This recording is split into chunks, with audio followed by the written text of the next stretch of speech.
Did you know that I've actually been reviewing synthesizers here on YouTube for over 10 years now? So I thought it'd be really fun to just have a look back at the gear I've reviewed, all the synths and music gear, and give you my updated thoughts about it. So let's dive straight into it and have a look at some really old videos and let me give you my thoughts. The first piece of gear that I showcased on my channel is actually the Maschine Studio.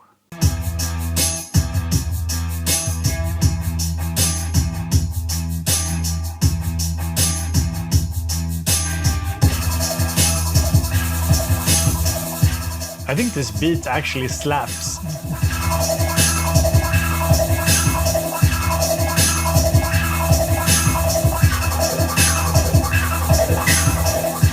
So I'm not sure if I ever properly reviewed the Maschine Studio, but I still think it's kind of the best version of the Maschine.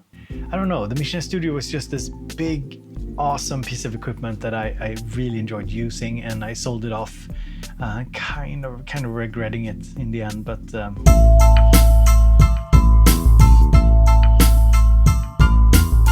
I think this beat is pretty nice.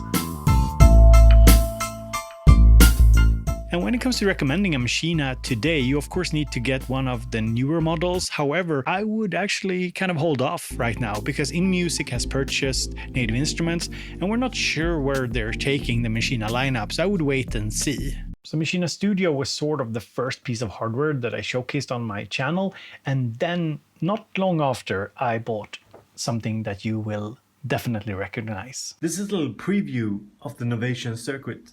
Now, I know I can't pronounce circuit. I'm not sure. Circuit? Bo, it's not that hard.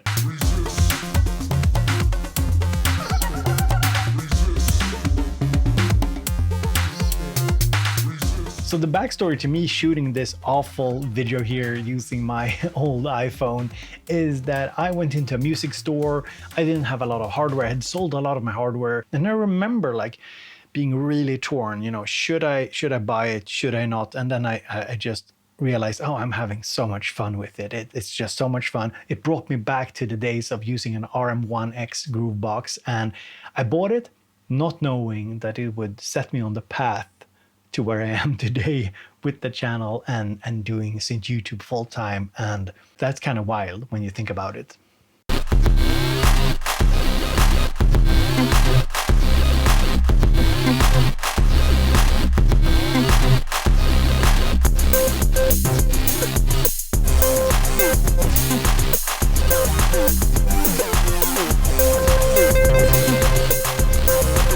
I think these jams kind of highlight what was the fun with the Novation circuit. You know, it wasn't the best sounding, it wasn't very feature packed, but I think the circuit just made a lot of sense to people as an instrument. It was just fun to jam on. It was just a good time. And I think that's kind of why it blew up. And when this Novation circuit got really popular, my channel also started to get more traction. Basically what you do, and we can turn it on here, you can see there are nice pads that glow. I have no idea why people started watching this review here, but it's interesting looking back and realizing how far we've come in the synth YouTube sort of sphere.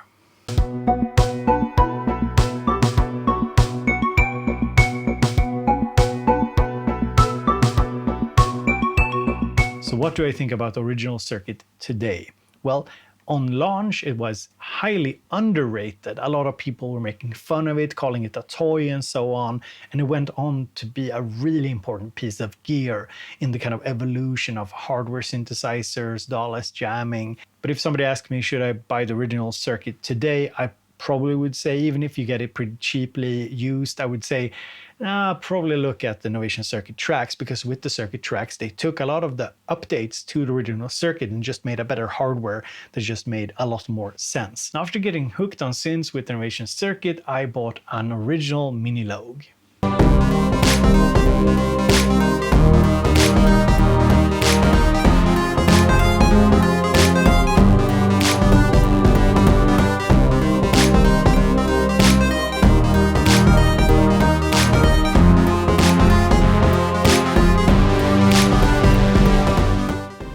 And you know, do I have to actually say anything about the mini-Logue? I still have it at the ready here in the studio with the custom knobs and everything. And it's still a go-to synth for me. And I think it's partly because it's just so incredibly well designed. And you can get some really good sounding results out of it, especially if you pair it with some good external effects. The onboard delay is pretty crap. But the question is, of course, how would I rate it today? And I would say that it has been surpassed by the Minilogue XD, for example. There's just so much more competition on the market. It's harder and harder to recommend the original Minilogue because it doesn't have that warm, fuzzy analog sound. It has more this metallic, kind of almost brittle sound.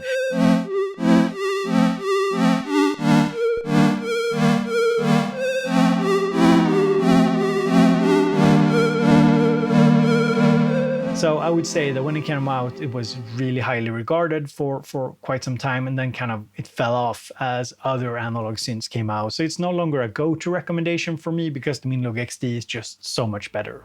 So the Maschine Studio, we had the circuit, then it was the Minilogue.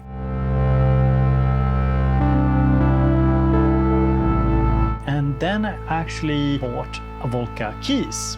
I just love the sound. I think it's actually a really, really good sounding synthesizer, especially for its price.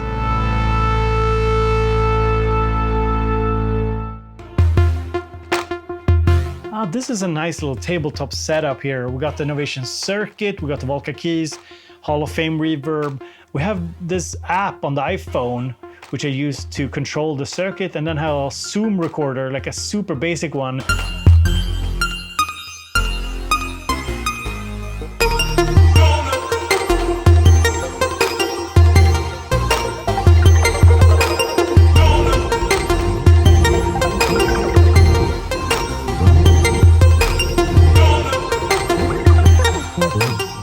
Really playing the synthesizers and effects live, and I think this is where a lot of the joy of synthesizers come in. It's just a very fun and physical experience. I kind of think that that's what makes people gravitate towards hardware synths. So what do I think about the Volca keys today?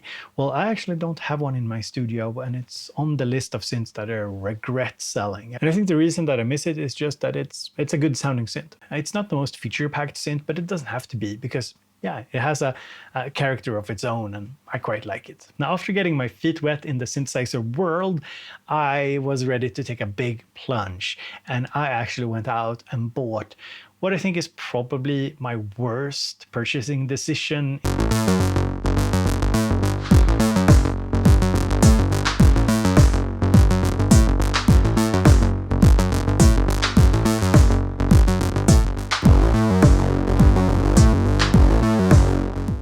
So yes, the synthesizer is the Moog Sub37. And I think it's definitely hard for me to recommend something like the Sub37 or the Sub25, I think it's called, the smaller one, because it's quite a lot of money for what is essentially a mono synthesizer. And yeah, there's just a ton of other mono synths that I'd rather recommend to you instead. I mean, there's no denying that it does sound good, the Sub37.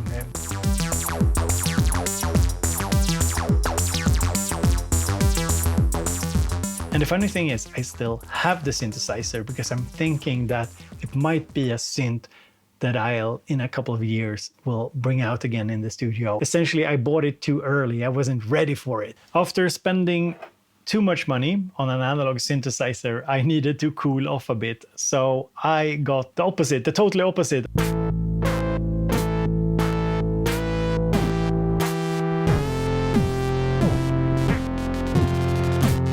It's kind of cool.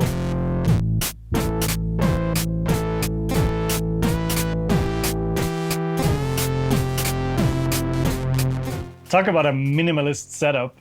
So I bought a PO20, I think it's called, the arcade one, and I actually to this day think it's one of the better pocket operators. It's just good fun.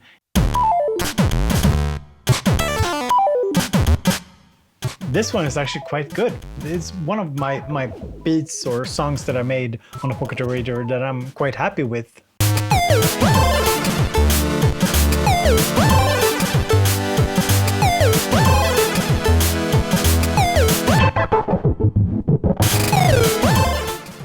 I just love the performance effects on it. Sounds really good. So would I recommend the PO20 today? Yes, of course I would. It's just a really fun little gadget. Sounds good. It's easy to have fun with on the go, and it's a very easy recommendation.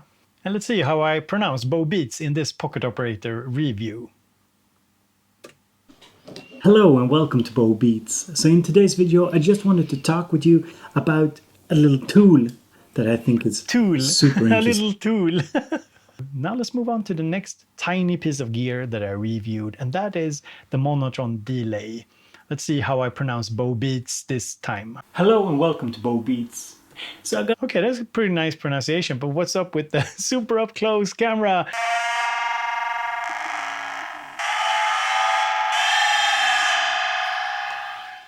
I think that's the extent of the sound demos in this entire review. I have no idea why people watch this. It's a terrible video, actually. Would I recommend the Monotron delay today?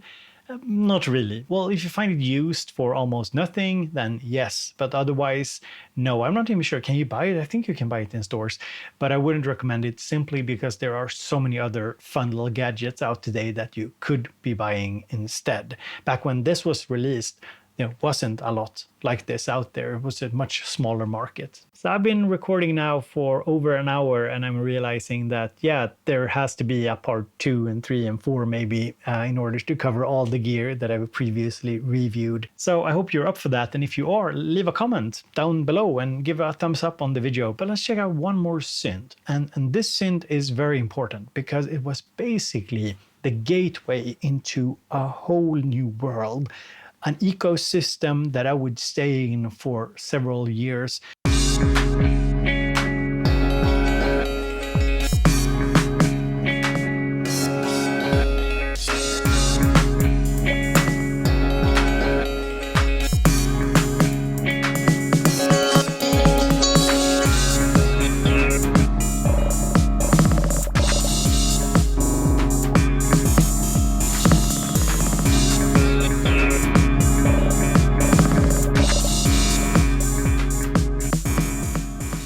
So what do I think about the analog rhythm today, and also compared with the new Mark II? So I actually prefer the form factor of the original one. Of course, the workflow is slightly better on the newer one. They updated it with more buttons and functions, and it's just a little bit easier to use. Also has more functionality. You can sample into it and whatnot. But I just love the black boxes and the kind of squared look of them. And when I'm looking back at it, when I got it, it was of course like mind-blowing. Like, whoa, getting into the Electron workflow, and it's just set me on this very special path. And eventually I got the Octatrack and the analog keys. We'll probably see them in future episodes here if you want to see more videos like this. But if I think about the analog rhythm today, I think it is one of those devices that you really need to think very carefully about whether or not you're gonna buy it. I mean, even though the beat isn't all that great, you can really hear how heavy it is.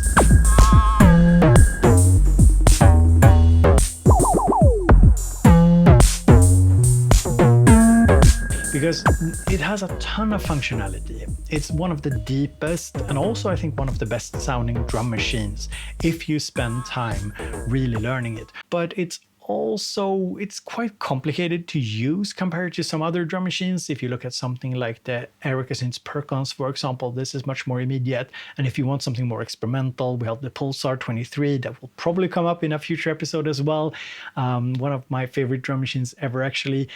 And so those are more hands-on and more immediate machines, whereas the analog rhythm really requires you to dive deep into it in order to get the most out of it. But when you do dive into it, you can get some remarkably great sounding results out of it.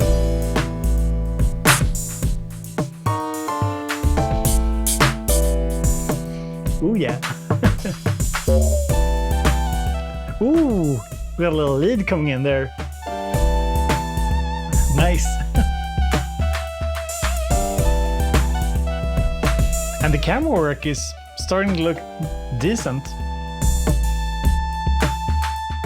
I hope you enjoyed today's video, and if you want to see a follow-up where I re-review old pieces of gear that I reviewed here on the channel before, let me know down in the comments. And as always, I really appreciate you being here. I hope you have a great summer, and I'll talk to you later.